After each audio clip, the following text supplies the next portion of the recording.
বরাক দর্পণ studio. নমস্কার, news Barak দর্পণ studio থেকে সবাইকে শুভ সন্ধ্যা। আজকের বেশ কয়েকটি গুরুত্বপূর্ণ খবর।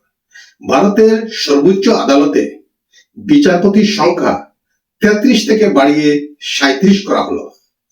রাষ্ট্রপতি দ্রৌপদী মুর্মু অধ্যাদেশ জারি করে 4টি নতুন পদ সৃষ্টির অনুমোদন দিয়েছেন। বর্তমানে আদালতে 32 জন বিচারপতি রয়েছেন। মামলার চাপ কমাতেই এই সিদ্ধান্ত নেওয়া হয়েছে। নয়াদিল্লিতে মাদক বিরোধী অভিযানে এনসিবির জালে ধরা পড়েছে আন্তর্জাতিক মাদক পাচার চক্র। এই অভিযানে বিপুল পরিমাণ নেশা জাতীয় ক্যাপটাগন ট্যাবলেট উদ্ধার করা হয়েছে। পশ্চিম এশিয়ার বিভিন্ন ইসলামিক দেশে এই ক্যাপটাগন ব্যাপকভাবে প্রচলিত। অভিযানে প্রায় 227 কেজি ক্যাপটাগন ট্যাবলেট বাজেয়াপ্ত করা হয়েছে। উদ্ধার হওয়া এই ট্যাবলেটগুলির আনুমানিক বাজার মূল্য প্রায় 182 কোটি টাকা।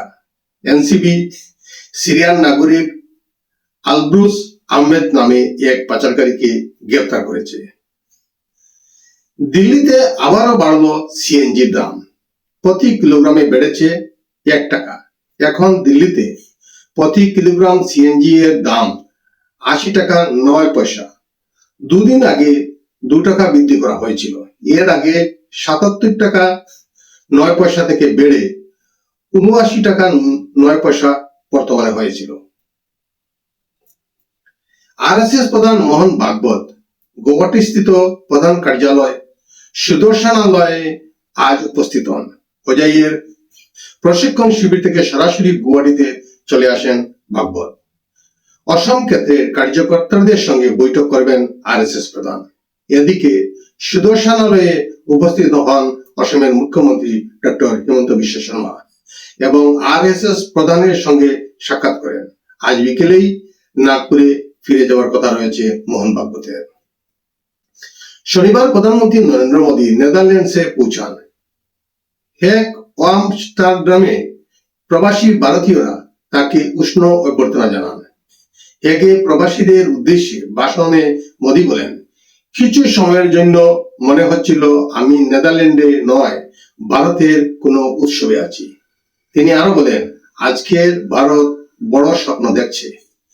চন্দ্রযানের সাফল্যের কথা তুলে ধরে তিনি জানান, সময় বদলালেও ভারতের সংস্কৃতি, মূল্যবোধ ও আপনত্বের অনুভূতি আজও অটুট রয়েছে।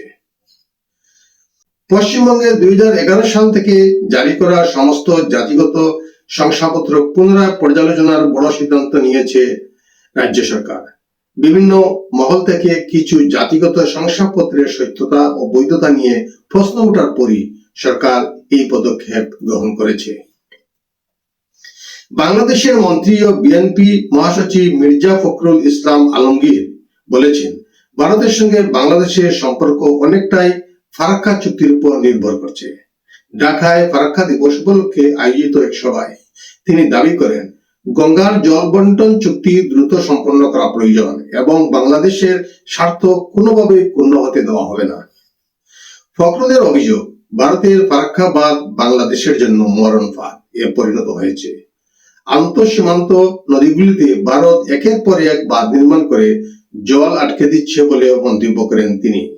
2024 সালে শেখ হাসিনার পতনের পর রাজনৈতিক পরিবর্তনের মধ্য দিয়ে বিএনপি ক্ষমতায় আসে এবং প্রধানমন্ত্রী হন তারেক রহমান।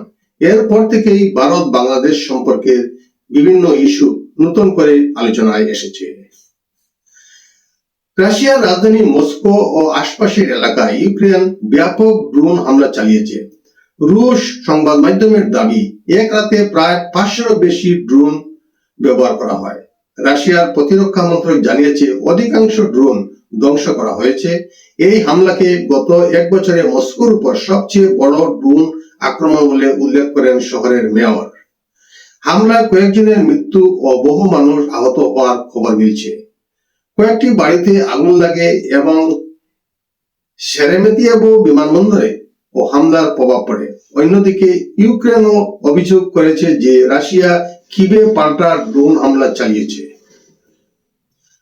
হরমুজ প্রণালীতে ভারতীয় জাহাজে হামলার ঘটনায় রাষ্ট্রপুঞ্জে উদ্বেগ প্রকাশ করল ভারত। রাষ্ট্রপুঞ্জে ভারতের স্থায়ী প্রতিনিধি পর্বতনেনি হরিশ জানান, বাণিজ্যিক জাহাজ ও অসামরিক নাগরিকদের উপর হামলা কোনোভাবেই গ্রহণযোগ্য নয়। আন্তর্জাতিক আইন মেনে নিরাপদ নৌ পরিবহন নিশ্চিত করার দাবিও জানায় নয়াদিল্লি। সম্প্রতি ওমান উপকূলে হরমুজের কাছে ভারতীয় পতাকাবাহী একটি জাহাজে হামলার পর এই বিষয়টি আরো গুরুত্ব পেয়েছে। হামলার জেরে জাহাজটি ডুবে গেলেও 14 জন ভারতীয় নাগরিককে নিরাপদে উদ্ধার করেছে ওমানের উপকূলরক্ষী বাহিনী। আজকের প্রতিবেদনে এখানেই সংক্ষিপ্ত বিরতি টানছি। সবাইকে আবারও শুভ সন্ধ্যা জানিয়ে বিদায় নিচ্ছি। নমস্কার।